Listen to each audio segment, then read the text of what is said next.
देखिए, ये क्वेश्चन जो है क्लास 12 में है, यूपी बोर्ड के 2017 में एग्जाम में आया, 2011 में आया और 2008 में आया हुआ है। ठीक है, तो ये क्वेश्चन इंपॉर्टेंट है, देख लो जरा। इसमें क्या है कि हमसे ये बताया जा रहा है कि जब एक गामा फोटोन जो है, ये गामा का निशान होता है, सिंबल गामा का। गामा फोटोन जो है ब्रेक होता है, एक इलेक्ट्रॉन बनता है, एक पॉजिट्रॉन बनता है। ठीक है, और ये जब दोनों बने हैं तो इसके युग्म में एक कौन सी एनर्जी मिलती है? गतिज ऊर्जा मिलती है, और गतिज ऊर्जा आपको दी गई है। अब आपसे बताया पूछा जा रहा है कि जो प्रोटॉन था इसकी शुरुआत में कितनी एनर्जी रही होगी। देखो कैसे करते हैं। सबसे पहले इसमें जो कहा गया है उसके हिसाब से हम बना लेते हैं। ये मान लेते हैं कि हमारे पास गामा प्रोटॉन है। क्या है? गामा प्रोटॉन है, और ये ब्रेक हुआ है। ये जब ब्रेक हुआ है, रिएक्शन में अभिक्रिया हुई है, तो ये ब्रेक होने के बाद एक इलेक्ट्रॉन बनाता है, एक इलेक्ट्रॉन बनाएगा और एक पॉजिट्रॉन बनाएगा। क्या बनाएगा? पॉजिट्रॉन बनाएगा। ठीक है, सॉरी, क्या बना रहा है? पॉजिट्रॉन, एक पॉजिट्रॉन बना रहा है। एक इलेक्ट्रॉन बनाएगा, एक पॉजिट्रॉन बनाएगा।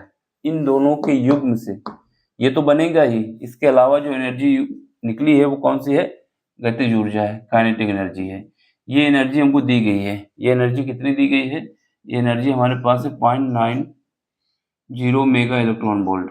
ठीक है, मेगा इलेक्ट्रॉन वोल्ट में एनर्जी दी गई है। इसका मतलब ये है कि हमको इलेक्ट्रॉन की और पॉजिट्रॉन की जो एनर्जी निकालनी होगी उसको भी मेगा इलेक्ट्रॉन वोल्ट में निकालना होगा। उसके बाद इन तीनों को ऐड कर देंगे तो हमारे पास इसकी एनर्जी आ जाएगी, कितनी एनर्जी स्टार्टिंग में थी। ठीक है, क्योंकि इसी की जो एनर्जी थी, गामा प्रोटॉन जो था, इसकी एनर्जी ही ब्रेक हुई है इलेक्ट्रॉन में और पॉजिट्रॉन में और काइनेटिक एनर्जी में। बात समझे? जो इसकी एनर्जी ब्रेक हुई है इसमें और इसमें और इसमें, तो जब इन तीनों को ऐड कर देंगे तो हमारे पास गामा फोटोन की एनर्जी आ जाएगी। एक बात तो ये रही। दूसरी बात ये इंपॉर्टेंट है कि जितनी एनर्जी इलेक्ट्रॉन लेगा, जितनी एनर्जी इलेक्ट्रॉन लेगा उतनी ही एनर्जी पॉजिट्रॉन लेगा। समझो बात को। जितनी एनर्जी इलेक्ट्रॉन लेना है, जितनी एनर्जी इलेक्ट्रॉन लेके यहाँ से हटा है, उतनी ही एनर्जी पॉजिट्रॉन लेगा, यानी दोनों की एनर्जी इक्वल होगी। ये बात इंपॉर्टेंट है, ये याद होनी चाहिए। क्या मैं बोल रहा हूँ? जितनी एनर्जी इलेक्ट्रॉन लेगा प्रोटॉन से उतनी ही एनर्जी पॉजिट्रॉन लेगा प्रोटॉन से। यानी किसी एक की एनर्जी निकाल ली जाए, उसको डबल कर दिया जाए, फिर उसके बाद इसको ऐड कर दिया जाए तो हमारे पास आंसर आ जाएगा। ठीक है, चलो सबसे पहले हम इलेक्ट्रॉन के विषय में जानते हैं। तो हमारे पास इलेक्ट्रॉन के विषय में देख लो। इलेक्ट्रॉन, अगर इलेक्ट्रॉन की बात की जाए, इलेक्ट्रॉन की हमें एनर्जी निकालनी होती है तो हमारे पास फार्मूला होता है E=mc²। क्या होता है? E=mc²। ये फार्मूला हमें पता होता है। ठीक है, E=mc²। यहाँ पर जो हमारे पास मास है, किसका मास लोगे? इलेक्ट्रॉन का मास लोगे। C क्या है? जो हमारे पास स्पीड ऑफ लाइट है वो लेंगे। समझ गए? हमें इलेक्ट्रॉन का निकालना है तो हम क्या करेंगे? इलेक्ट्रॉन का मास लेंगे, और इसके बाद सॉरी, हाँ, इलेक्ट्रॉन का निकालना है तो इलेक्ट्रॉन का मास लेंगे, और C हमारे पास स्पीड ऑफ लाइट होती है। इलेक्ट्रॉन का मास भी आपको पेपर में देता है, स्पीड ऑफ लाइट भी पेपर में देता है। फिर भी अगर याद है तो ठीक है, नहीं याद तो पेपर में मिल जाएगा, लिखा होता है नीचे पे। तो यहाँ पर एनर्जी जब निकालेंगे इलेक्ट्रॉन की, E क्या आ जाएगा? मास ऑफ इलेक्ट्रॉन होता है 9.1 इंटू 10⁻³ 9.1 इंटू 10⁻31, ये केजी में होता है। अब स्पीड ऑफ लाइट बोले तो 3 इंटू 10⁸, ठीक है, का होल स्क्वायर। इतना तो सबको पता है। ये जो एनर्जी निकल के आएगी जूल में निकल के आएगी। किसमें निकल के आएगी? जूल में। तो पहले इसको हम निकाल लेते हैं। तो ये एनर्जी हमारी जो निकल के आएगी ये जूल में निकल के आएगी, जूल यूनिट है इसकी। अब यहाँ पे क्या है? 9.1 इंटू 10⁻, सॉरी, यहाँ पर क्या करें? 3 का स्क्वायर है तो क्या हो जाएगा? 9 हो जाएगा। 9.1 इंटू 9 हो जाएगा। इसका जो 3 है इसका स्क्वायर कर देंगे। यहाँ पावर देखो कितनी है? 31 है। यहाँ पर कितनी है? 50 है, सॉरी 16 है। यहाँ पर 10⁻³ है, और यहाँ पर जो पावर है कितनी है? 10⁻16 है। जब इसको सॉल्व करेंगे तो यहाँ से हमारे पास E कितना आ जाएगा? मल्टीप्लाई कर दो 9 और 9 दूनी 18, 9 81 हो जाएगा। तो ये हमारे पास इतना आ जाएगा 81.9, और इंटू 10 की पावर कितना आ जाएगा? यहाँ से 16 हट जाएंगे तो बचेंगे 15। तो ये हमारे पास जूल में आएगा। लेकिन हमने बोला ये जो ऑप्शन हमारे पास दिया हुआ है, जो काइनेटिक एनर्जी दी गई है, ये मेगा इलेक्ट्रॉन वोल्ट में दी गई है। या तो हम इसको भी जूल में बदल लें, या फिर हम ये जो एनर्जी हमारे पास है इसको हम किस में बदल लें? मेगा इलेक्ट्रॉन वोल्ट में। मेगा इलेक्ट्रॉन वोल्ट में बदलने के लिए क्या करेंगे? सबसे पहले इसको इलेक्ट्रॉन वोल्ट में बदलते हैं। जब इलेक्ट्रॉन वोल्ट में बदलेंगे तो हमें क्या करना होगा, जो इलेक्ट्रॉन का चार्ज है उससे डिवाइड कर देंगे। तो जब इसको इलेक्ट्रॉन वोल्ट में निकालना चाहता हूँ तो इसको हम क्या करेंगे, 81.9 डिवाइड करना होगा। इससे डिवाइड करना होगा, इसको हमें डिवाइड करना होगा इस 1.6 इंटू 10⁻⁻19 से। ये बात समझ में आई? अगर हम ये जो हमारे पास 1.6 इंटू 10⁻⁻19 है, ये इलेक्ट्रॉन का क्या है, चार्ज है। तो हम इसको जब डिवाइड कर देंगे जूल को, तो ये हमारे पास इलेक्ट्रॉन वोल्ट में आ जाएगी। किस में आ जाएगी, इलेक्ट्रॉन वोल्ट में इसकी यूनिट आ जाएगी। क्या आ जाएगी, इलेक्ट्रॉन वोल्ट हो गई। तो अब इसको हम डिवाइड कर लेते हैं। जब डिवाइड करेंगे तो हमारे पास देखो साइड पे देख लेते हैं, यहाँ पे जब यहाँ पे देखेंगे, दिखेगा यहाँ पे देखो, यहाँ पर हमारे पास क्या है, 1.6 है, 1.6 है। 1.6 के इस पॉइंट को हटाना चाहेंगे तो कितना बचेगा, 819 बचेगा ना। इसका भी पॉइंट हटा दो, उसका भी हटा दो।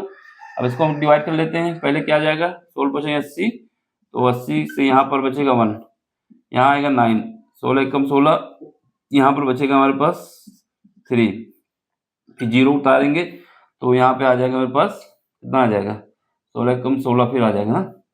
यहाँ पर 16 रख देते हैं और यहाँ पर हमारे पास बचेगा 6 और यहाँ पर बचेगा 1, कितना बचेगा, सॉरी 16 रखना, 14 नहीं, यहाँ पर बचेगा 14, कितना बचेगा 14। फिर उसके बाद कुछ रखना चाहे तो एक बार एक जीरो बढ़ा के 16 दूनी 32, 28, 128 हो जाएगा ना, 128। तो यहाँ पर 12 बचेगा। अब हम क्या करते हैं, इतना ही रखते हैं। ये हमारे पास जो एनर्जी निकल के आएगी किस में आएगी, ये जो इक्वल टू, जब इसको हम डिवाइड करेंगे, इससे इसको डिवाइड करेंगे तो कितना आ जाएगा, 5.18 आ गया, सॉरी 51.18 आ गया, 51.18 आया। ठीक है, जब इससे हमने इसको डिवाइड किया। अब पावर देख लो, यहाँ पर पावर कितनी है, यहाँ पर पावर है 10 की पावर माइनस का 15, यहाँ पर कितनी है, 10 की पावर का माइनस का 19। ठीक है, इसको ऊपर पहुंचाओ। जब इसको ऊपर पहुंचाएंगे कितनी बचेगी, यहाँ पर पावर जो हमारे पास बचने वाली है, ये हमारे पास कितनी है, 19 है, ये 15 है, तो ये ऊपर जाके प्लस हो जाएगी, तो कितनी बचेंगी, 4 बचेंगी। ये बात समझ में आई? ये पावर हमारे पास कितना, 19 है, 19 ऊपर जाएगा, 15 में से घट जाएगा, ये प्लस हो जाएगा 19 वाला ऊपर जाके, और ये 15 घट जाएंगे तो कितनी बचेंगी, 4 बचेंगी। तो ये हमारे पास किसमें आई है, इलेक्ट्रॉन वोल्ट में आई है, इलेक्ट्रॉन वोल्ट में आई है। अब हम क्या करते हैं, अब हम इसको 15.18 इंटू 10 की पावर क्या है, 4 है, 100 से डिवाइड कर दें और 100 से मल्टीप्लाई कर दें, 100 से डिवाइड कर दें और 100 से मल्टीप्लाई कर दें। क्यों, क्योंकि हमें मेगा इलेक्ट्रॉन वोल्ट में बनाना है। तो ये हमारा E इक्वल टू कितना हो जाएगा, E इक्वल टू हमारे पास हो जाएगा, ये वाले पॉइंट हम इसके साथ लगा देते हैं, 0.5118। ठीक है, 0.5118, और ये पावर हो जाएगी 10 की पावर 6, इलेक्ट्रॉन वोल्ट में भी है। जब मेगा इलेक्ट्रॉन वोल्ट की बात की जाए तो क्या होता है, 10 की पावर 6 होता है। जब 10 की पावर 6 को हटा दोगे तो ये मेगा इलेक्ट्रॉन वोल्ट हो जाएगा। तो यहाँ पर हमारे पास क्या हुआ, E इक्वल टू हमारे पास कितना हो जाएगा, E इक्वल टू हमारे पास हो जाएगा 0.5118, ये हमारा हो जाएगा मेगा इलेक्ट्रॉन वोल्ट। ये जो एनर्जी है इलेक्ट्रॉन की है, यही एनर्जी पॉजिट्रॉन की है। क्या बोल रहा हूं मैं, जितनी एनर्जी इलेक्ट्रॉन लेगा उतनी ही एनर्जी पॉजिट्रॉन लेगा। तो दोनों एनर्जी को हम मिला देते हैं तो कुल एनर्जी कितनी आ जाएगी। ठीक है, तो इसको हम रफ कर देते हैं, ये तो रफ वर्क था। अब हमारे पास क्या है, इलेक्ट्रॉन प्लस पॉजिट्रॉन। तो हम ये लिख सकते हैं, जो एनर्जी इलेक्ट्रॉन की होगी, ये एनर्जी इलेक्ट्रॉन की कितनी है, इलेक्ट्रॉन की एनर्जी बराबर होती है पॉजिट्रॉन की एनर्जी, किसकी, पॉजिट्रॉन। दोनों एनर्जी इक्वल होती हैं। तो इसके बाद ये एनर्जी और ये एनर्जी इक्वल होती है, और ये एनर्जी हमने कितने निकाली है, 0.5118 मेगा इलेक्ट्रॉन वोल्ट। ठीक है, दोनों एनर्जी इतनी ही होंगी। ठीक है, इसको रिंग लाइट आ गया, यहाँ पर बंद कर देते हैं। जो ये एनर्जी और ये एनर्जी दोनों इक्वल होंगी। ठीक है, ये समझ में आ गया। अब हमें निकालना है कुल एनर्जी, तो गामा फोटोन की, इसलिए गामा फोटोन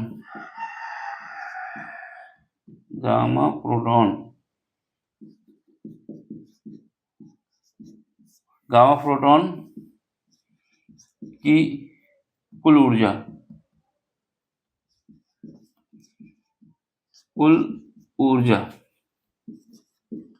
ऊर्जा इज इक्वल टू 2 टाइम्स क्या हो जाएगा, 2 टाइम्स हो जाएगा 0.518 कह सकते हो, 5.1, इसको 18 कह दो या फिर इसको 51 कर सकते हो, याद कर सकते हो इतना पॉइंट तक, फिर भी ठीक है। अब इसके बाद प्लस ये जो हमारे पास काइनेटिक एनर्जी की थी कितनी थी 0.90, ठीक है। जब इसको मल्टीप्लाई करोगे तो 2 से हम कर लेते हैं, तो हम इसको जो है अप्रोक्सीमेट मान लें, इसी से मल्टीप्लाई कर दो, कितना आ जाएगा 16 आ जाएगा, यहाँ पे 2 आ जाएगा, 2 1 3 आ जाएगा, फिर उसका 2 आया, फिर उसका 10, कितना है ये 10 आ गया मेरे पास, 16 हुआ, फिर 2 आया, फिर 2 सॉरी 16 3, ठीक है, ये हमारे पास इतना आएगा ना, 8 दूनी 16, ठीक है, ठीक है, 5 दूनी 10, ठीक है। पॉइंट कितने के बाद 1 2 3 4, तो 4 के बाद पॉइंट लगा दो, प्लस 0.90 1 2, क्योंकि ये भी 4 है तो 4 जीरो लगा लेते हैं, ठीक है। अब इसको जब ऐड करोगे कितना आ जाएगा, यहाँ से 6 आएगा, 3 आएगा, 2 आएगा और 9 आएगा, फिर उसके बाद 1 आएगा, तो ये हमारे पास मेगा इलेक्ट्रॉन वोल्ट आएगा। तो हमारा फाइनल आंसर कितना आ गया, फाइनल आंसर हमारे पास जो गामा फोटोन की कुल एनर्जी है वो 1.92 मेगा इलेक्ट्रॉन वोल्ट है। इसी को हम अप्रोक्सीमेट क्या कह सकते हैं, अप्रोक्सीमेट हम कह सकते हैं 1.92 मेगा इलेक्ट्रॉन वोल्ट, ठीक है, दोनों बात सही है। अब सुनो यहाँ पे एक बात, ये तो हमारा क्या था, ये क्वेश्चन था, इसको ऐसे करके दिखाना था, लेकिन ये हमें याद रखना है, हमेशा के लिए याद रखना है कि एक इलेक्ट्रॉन और एक पॉजिट्रॉन जब गामा फोटोन से हटता है तो हमारे पास इतनी एनर्जी लेके हटता है। ये एनर्जी को याद करने का तरीका ये है कि बस इसकी इतनी अप्रोक्सीमेट वैल्यू याद रखना कि इसकी एनर्जी होती है 0.51 मेगा इलेक्ट्रॉन वोल्ट, ये हमें याद रखना है। हो सकता है कभी ऑब्जेक्टिव क्वेश्चन आए तो सीधे लगा सकते हैं, बाकी निकालने का तरीका यही है, इससे ऐसे निकाल लेना, ठीक है। अब समझ में आया है तो लाइक भी करें, शेयर भी करें, सब्सक्राइब भी करें और अपना सपोर्ट भी दें, ठीक है। बाकी कोई क्वेश्चन में दिक्कत आती है तो आप टेलीग्राम में आइए, वहाँ क्वेश्चन पूछिए, जितनी जल्दी होगा उसका सोल्यूशन हम आपको करके दे देंगे, ठीक है। चलो बाय, टेक केयर, स्क्रीनशॉट ले लो इसका, फिर मिलते हैं अगले लेक्चर में अगले कॉन्सेप्ट के साथ। Thank you for watching, bye.